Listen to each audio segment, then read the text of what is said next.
শালা এই মুরগি গাছগুলো প্রচুর ঘাস হয়েছে। শালা কাম করতে করতে জীবন শেষ। শালির সাওয়াল বাইর থেকে এলো যে আব্বার হাত কাম করবো, তুই এটা এসে মোবাইল টিপতেছি।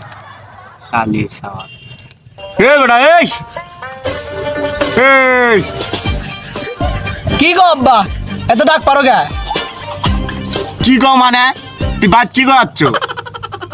কি ধনী পাইছে ওই ভিড় ওই আলির বয়স থেকে পাইছে পাইছে কি পাস কি তুই কাম করা বাদে থোড়ি আলির বসছো এই কখনো এখন সামনে দেখতেছি না, খালি ইয়ার মধ্যে এঁকে এঁকে এঁকে এঁকে করতে।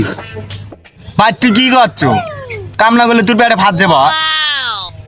বাড়িতে মনে করছি যে ফিরবেন বন্ধুরা আছে, তা ফিরতে এসে দেখি বন্ধুরা নাই। আমি বন্ধুদের সাথে কাম করে পাম না। দেখ তো কথা, বন্ধুরা তোকে ভাত দিব কাটা গুটি গায়। আয় বাবা আয়, তুই যেহেতু বন্ধুর সাথে কামই করবো না, আমার কি বন্ধু হবে আজ কাম করায় বাবা।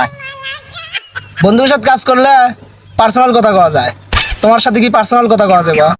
তোর যা মন চায় তুই তাই কষিনি, আয় তুই তাও কাম কর বাবা আয় আয়। আচ্ছা আব্বা, তাহলে কাজ করা যায়। বস কাম কর। এ খালে বিড়ি নাই?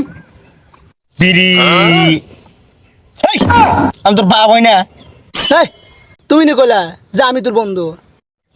আচ্ছা নি বাবা নি ভোলা গেছে, আয় কাম কর নি। এ খালে, তোর মালের কি খবর?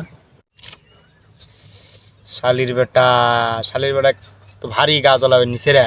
শালির বেটার আগে কিছু করি আগে।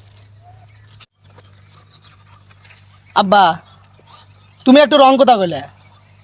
মানছে কয় আমি তোমার বেটা, তুমি কও শালির বেটা।